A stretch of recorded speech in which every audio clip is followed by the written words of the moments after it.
देखिए, यज्ञ का एक ही अर्थ होता है, यज्ञाति भवति पर्जन्यः। यज्ञ से समाज का कल्याण होता है, देश का कल्याण होता है, जनमानस का कल्याण। मानस जो है सुखी संपन्नता के साथ में, क्योंकि जब पापियों का अत्याचार इस पृथ्वी पर बढ़ता है तो माँ जो है धरती वो कांपने लगती है और कंपित होकर के फिर कुपित होकर के जो है अन्न देना बंद कर देती है। इसलिए यज्ञ करने से जनमानस का भी कल्याण होगा और खास करके हमारे किसान। शंकराचार्य का अर्थ ही होता है शंकर, इसलिए वो साक्षात शंकर के स्वरूप हैं। वो जो कुछ भी बोल रहे हैं वो साक्षात शंकर ही बोल रहे हैं और शंकराचार्य पर हमारे जैसे तुच्छ व्यक्ति को टिप्पणी करना ये ठीक नहीं है। इसलिए देश में जो चल रहा है, उन्होंने जो भी कहा है उस पर विचार करने योग्य बातें हैं, सरकार हो या फिर जो है जनमानस हो।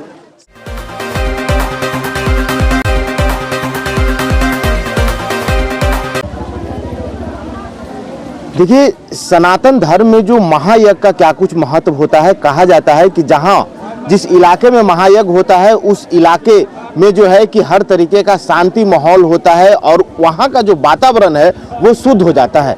जी हाँ, इससे पहले नमस्कार, मैं अभिषेक कुमार और आप देखना शुरू कर चुके हैं आपका अपना चैनल बीकेएम खबर। देखिए, मैं अभी नवतपुर प्रखंड के बाड़ा गांव में हूँ और यहाँ पे एक महायज्ञ हो रहा है। मैं आपको बता दूं कि श्री 108 श्री सतचंडी का महायज्ञ हो रहा है और इस महायज्ञ का क्या कुछ महत्व है, यहाँ पे जो बाबा हैं जो कथावाचक हैं उन्हीं के जुबानी हम जानेंगे कि आखिरकार इस यज्ञ का क्या कुछ फायदा जो है कि आम लोगों का होगा। और मैं आपको बता दूं कि हमारे साथ जो बाबा हैं देव कृष्ण शास्त्री जी हैं, इन्हीं से जुड़ेंगे और जानेंगे। तो आप बाबा से जुड़ते हैं। बाबा, महायज्ञ हो रहा है, सतचंडी महायज्ञ का क्या कुछ जो है कि लोगों के पास जो है कि महत्व है, क्या कुछ इसका महत्व है? देखिए, यज्ञ का एक ही अर्थ होता है, यज्ञाति भवति पर्जन्यः। यज्ञ से समाज का कल्याण होता है, देश का कल्याण होता है, जनमानस का कल्याण होता है। जो है इस यज्ञ को सफल बना रहे हैं और हमारे वैदिक विद्वान सब अयोध्या से आए हैं, सब कंठीधारी तुलसीधारी सब ये सब विद्वान हैं और सब बीओचयू से पढ़े हुए विद्वान हैं, सब गुरुकुल के छात्र हैं। बहुत अच्छे से उच्चारण, इनका एक प्रतिभा देखने को यहाँ मिल रहा है। बारावासी काफ़ी प्रसन्न हैं और यहाँ पर 7 बजे से श्रीमद् भागवत महापुराण की कथा भी मेरे द्वारा वाचन किया जा रहा है और लगभग अपार भीड़। कल की जो संख्या थी कथा में, लगभग मान के चलिए 15 से 20 हज़ार की संख्या थी और सभी लोग दूर दूर से आ रहे हैं, कथा का बड़ा आनंद ले रहे हैं। और मैं यही चाहूँगा कि आप सब आपके न्यूज़ चैनल के माध्यम से कि जहाँ जहाँ तक ये जनमानस तक आवाज़ जा रही है, आप लोग भी आएँ, यज्ञ को सफल करें। जय जय श्री राम, यही कामना है। बाबा, महायज्ञ का आम लोगों के जीवन पे क्या कुछ असर पड़ता है? बहुत असर पड़ता है। असर के बारे में अगर देखा जाए तो यज्ञ करने से वातावरण शुद्ध होता है, प्राकृतिक शुद्ध होती है और समय समय पर बरसात होता है, समय समय पर जनमानस जो है सुखी संपन्नता के साथ में, क्योंकि जब पापियों का अत्याचार इस पृथ्वी पर बढ़ता है तो माँ जो है धरती वो कांपने लगती है और कंपित होकर के फिर कुपित होकर के जो है अन्न देना बंद कर देती है। इसलिए यज्ञ करने से जनमानस का भी कल्याण होगा और खास करके हमारे किसान वर्ग भाइयों का भी कल्याण होगा। जी, किसान वर्ग भाइयों का कैसे कल्याण होगा? कल्याण यही होगा कि यज्ञ से वातावरण शुद्ध होगा, समय समय से बरसात होगा और समय समय से बरसात होगा तो अच्छी फसलें होगी, किसान के लिए काफ़ी अच्छा रहेगा। चलते चलते हम आपसे एक आखिरी सवाल लेना चाहेंगे। जिस तरीका से जो है कि प्रयागराज में शंकराचार्य के साथ जो अभद्रता हुई, उसको कैसे देखते हैं बाबा? देखिए, वो शंकराचार्य हैं, शंकराचार्य का अर्थ ही होता है शंकर, इसलिए वो साक्षात शंकर के स्वरूप हैं। वो जो कुछ भी बोल रहे हैं वो साक्षात शंकर ही बोल रहे हैं और शंकराचार्य पर हमारे जैसे तुच्छ व्यक्ति को टिप्पणी करना ये ठीक नहीं है।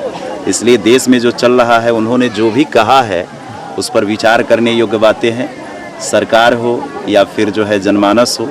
शंकराचार्य जो भी बोल रहे हैं इस पर सरकार को भी संज्ञान लेना चाहिए। एक सवाल मेरा भी है, क्या लगता है कि सनातन संस्कृति अब खतरे में? देखिए, सनातन संस्कृति तो खतरे में है ही, क्योंकि हिंदू से लड़ रहा है। हम देखें कि अभी जो है आने वाले समय में अगर हिंदू में ही लड़ने लगे और हिंदू को ही काटने लगे, हिंदू को ही मारने लगे तो सनातन संस्कृति का तो दुर्भाग्य है। इसीलिए सनातन को आगे बढ़ाने के लिए जात पात की व्यवस्था तो रहेगी, ये मिटने वाली नहीं है, लेकिन हम सब हिंदू हैं ये व्यवस्था जागृत करके सनातन को आगे बढ़ाना पड़ेगा। क्या लगता है कि ऊंच नीच खत्म किया जा सकता है? देखिए, ये जातियां जो है हमारे यहाँ 4 वर्ण है। ब्रह्मा जी ने 4 वर्ण बनाया, ब्राह्मण, क्षत्रिय, वैश्य और शूद्र, सबका अलग अलग कर्म बताया। लेकिन देखिए, भेदभाव की राजनीति नहीं होनी चाहिए। ये जो अभी भेदभाव की राजनीति हो रही है, यही हमारे देश के लिए दुर्भाग्य की बात है। इसीलिए हम सब भाई भाई, शूद्र का भी एक अलग लक्षण है, ब्राह्मण का भी एक अलग लक्षण है। हम तो यही कहते हैं आपके चैनल के माध्यम से कि देखो, रोटी जो है सभी मिल बांट करके खाओ और बेटी अपने वालों में दो। तो बेटी का संबंध जो है अपने वालों से रखना चाहिए और रोटी हर एक वर्ग जो है मिल बांट करके खाएगा तो समाज में एक समन्वय बना रहेगा, एक प्रेम बना रहेगा। परिचय क्या है बाबा अपना? एक परिचय मेरा देवकृष्ण शास्त्री, मैं श्री अयोध्या धाम बड़ा भक्तमाल से हूँ जी। अगर बाबा से कोई मिलना चाहे और बाबा के आश्रम में जाकर के भेंट करना चाहे तो अवध आए, अयोध्या आए और सभी लोग अयोध्या आकर के वहाँ सरयू स्नान करें। अभी तो अयोध्या योगी जी के सानिध्य में जो विकसित हो रहा है, भूतो न भविष्यति, इसकी कोई कल्पना नहीं की जा सकती। बहुत बहुत धन्यवाद। तो आपने साफ तौर पे सुना कि जहां महायज्ञ होता है वहां का माहौल क्या होता है, वातावरण का माहौल क्या होता है और इससे सनातनियों के ऊपर क्या कुछ प्रभाव पड़ता है। बाबा से हमने ये भी सवाल किया कि आखिरकार जो प्रयागराज में शंकराचार्य और सरकार के बीच जो चल रही है उस पर भी बाबा ने बेबाकी से बातों को रखा है। आप अगर सनातनी हैं और सनातन धर्म के बारे में क्या सोचते हैं, महायज्ञ के बारे में क्या सोचते हैं, अपनी राय कमेंट बॉक्स में जरूर दीजिएगा। बने रहिएगा बीकेएम खबर के साथ। जय हिंद, जय बिहार।